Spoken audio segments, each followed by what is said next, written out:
దేవుడు మాకిచ్చిన అవకాశాన్ని బట్టి ఆ మహాదేవునికి కోట్ల కోట్ల వందనాలు, కృతజ్ఞతాస్తుతులు నేను చెల్లించుకుంటున్నాను. అలాగే మమ్మల్ని ఈ యొక్క మహా ఉజ్జీవ కూటములకు ఆహ్వానించినటువంటి గొప్ప దైవజనులు మా అన్నయ్య గారు, మరి ఈ యొక్క కాకినాడ పట్టణానికే ఒక వెలుగు లాంటి వారు, ఈ కాకినాడ పట్టణానికి ఒక ఉజ్జీవానికి నాంది పలుకుటకు దేవుడు నిలబెట్టుకున్నటువంటి గొప్ప సేవకులు రెడ్డి జ్యోతికుమార్ అయ్య గారికి నా ప్రత్యేకమైన వందనాలు తెలియజేసుకుంటున్నాను. అలాగే డాక్టర్ శాంతిరెడ్డి గారికి కూడా నా ప్రత్యేకమైన వందనాలు తెలియజేసుకుంటున్నాను. మరి డాక్టర్ శాంతిరెడ్డి గారి గురించి నేను చెప్పాలంటే 2 మాటలు నాకు గుర్తొస్తాయి. మహా ఓర్పు, గొప్ప ప్రేమ. ఆ 2 నాకు గుర్తొస్తాయండి. ఎక్కువ ఓర్పు, గొప్ప ప్రేమ ఆమె చూపిస్తూ ఉంటారు. అలా ఎలా వస్తుందో కూడా, అంత ఓర్పు ఎక్కడి నుంచి వస్తుందో, అంత ప్రేమ ఎక్కడి నుంచి వస్తుందో కూడా నాకు అర్థం కాదు. ఆమెకి దేవుడిచ్చిన కృపను బట్టి దేవుని నామానికి మహిమ కలుగును గాక. హల్లెలూయా. అలాగే వేదికను అనేక మంది దైవజనులు మరి అలంకరించి ఉన్నారు. వారందరిని బట్టి దేవుని నామానికి మహిమ కలుగును గాక. మీ అందరికీ నాకు ప్రత్యేకమైన వందనాలండి, ప్రత్యేకమైన వందనాలు తెలియజేసుకుంటున్నాను. మరి వేదిక మీద మా ముల్లర్ సార్ ఉన్నారు, నవభారత్ మరి చైర్మన్. నేను అదే స్కూల్లో 10th పాస్ అయ్యాను. ఆ సార్ మరి వేదిక మీద ఉండడం కూడా నాకు ఎంతో సంతోషకరంగా ఉంది. సార్ని చూడగానే నా హృదయం అంతా ఉప్పొంగింది.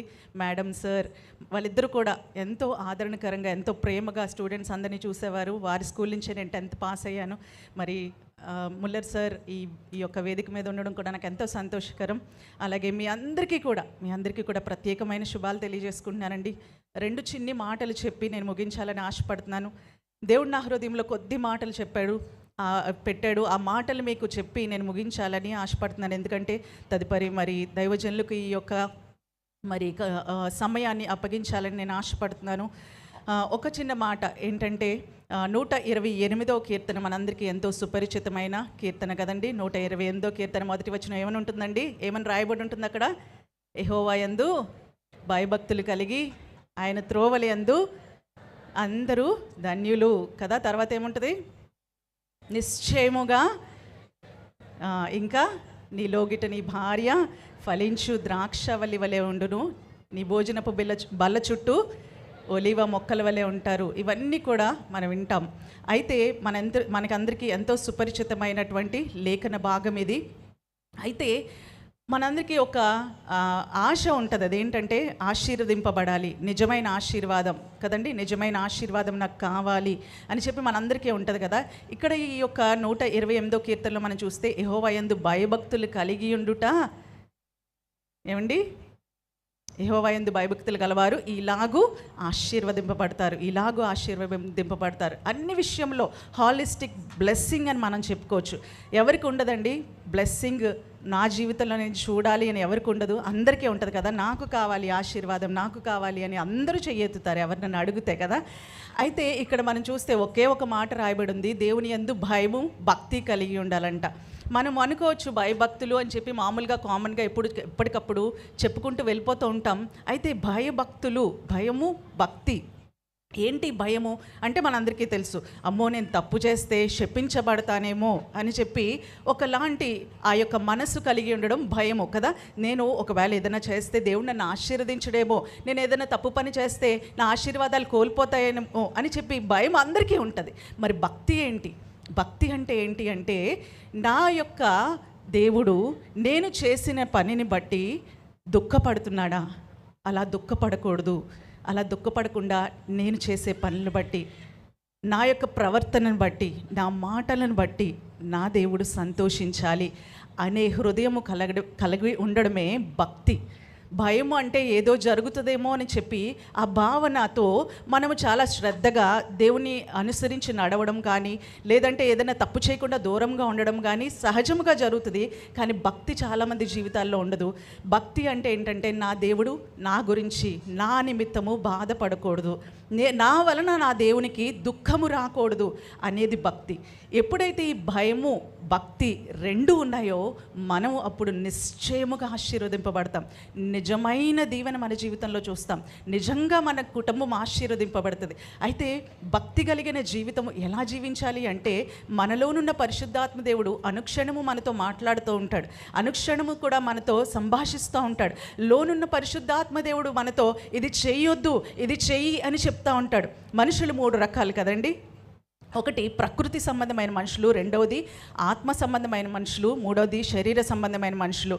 ఆయన ఎప్పుడైతే తలుపు తట్టారో మన హృదయపు తలుపులు తెరిచి రండి ప్రభువా అని మనం అందరం ఆహ్వానించాం కదా, అలా ఆహ్వానించని వారందరూ ప్రకృతి సంబంధులు. ఇప్పుడు మనలో పరిశుద్ధాత్మ దేవుడు ఉన్నాడు.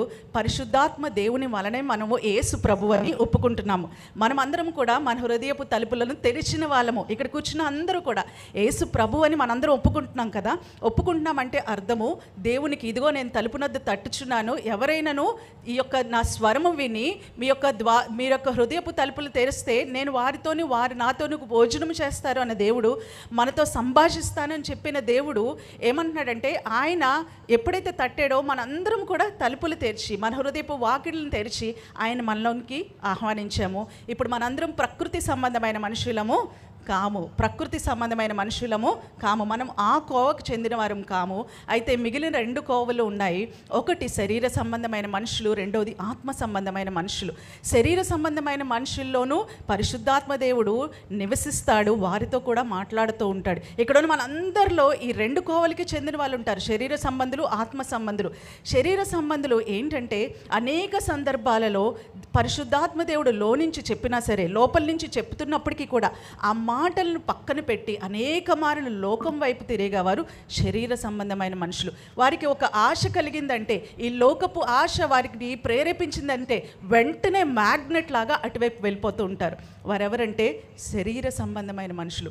చాలాసార్లు శరీరం చెప్పే మాటే వింటారు, లోకం చెప్పేదే, లోకం వైపుకి ఆకర్షితులు అవుతారు. వారందరూ శరీర సంబంధమైన మనుషులు. అయితే ఇంకొక కోవ ఉంది, ఇంకొక రకమైన మనుషులు ఉన్నారు. వారెవరంటే ఆత్మ సంబంధమైన మనుషులు. మనలోనున్న పరిశుద్ధాత్మ దేవుడు ఎప్పుడైతే తన స్వరాన్ని వింపింపచేస్తున్నాడో, ఇది తప్పు, ఇది చెయ్యవద్దు, ఇలా చేయకూడదు, ఇది నాకు ఇష్టం లేదు, నా వాక్యం ఇలా చెప్పట్లేదు అని మనం గద్దించిన వెంటనే, లేదు ప్రవ్వా నేను ఆ పని చేయను, నిన్ను దుఃఖపెట్టను. ఎఫెసీయులకు రాసిన పత్రిక 4:30 ఏమని ఉంటుందండి? దేవుని పరిశుద్ధాత్మను దుఃఖపరచుకుడి. దుఃఖపరిస్తే మనం భక్తి లేని వారం అవుతాం. భక్తి అంటే ఏంటి? దుఃఖపరచకుండా ఉండడమే భక్తి. మరి మనలోనున్న పరిశుద్ధాత్మ దేవుడు ఎప్పుడైతే మనకి హెచ్చరిస్తున్నాడో, వెంటనే ప్రభువా నేను అలా చెయ్యను నాయన, నీకు ఇష్టమైనట్లే నేను చేస్తాను, నిన్ను దుఃఖపరిచిన ప్రభువా అని ఎప్పుడైతే మనల్ని మనం ఆయనకు సమర్పించుకొని ఆత్మ చెప్పుచున్న మాట విన్నామో, మనందరము ఆత్మ సంబంధమైన మనుషులు అవుతాం. అలా ఆత్మ చెప్పిన మాట విని ఆత్మను దుఃఖపెట్టకుండా ఉంటే మనం భక్తి గలవారం అవుతాం. ఆ భయము భక్తి ఉన్న మనల్ని దేవుడు ఏం చేస్తాడట?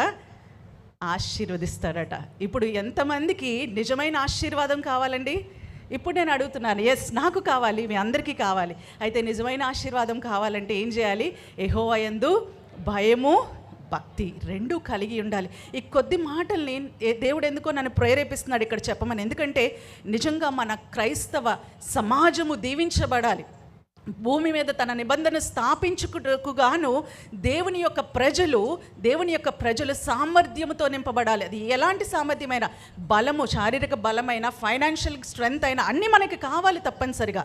ఎందుకంటే భూమి మీద ఆయన యొక్క నిబంధనను స్థాపించడానికి మనకి కావాలి, సువార్త ప్రకటించడానికి కావాలి.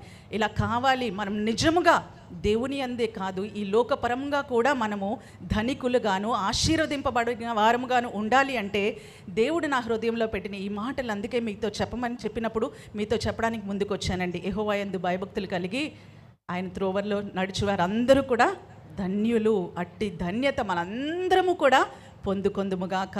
దేవుడి చిన్న మాటలను దీవించునుగాక. ఆమేన్.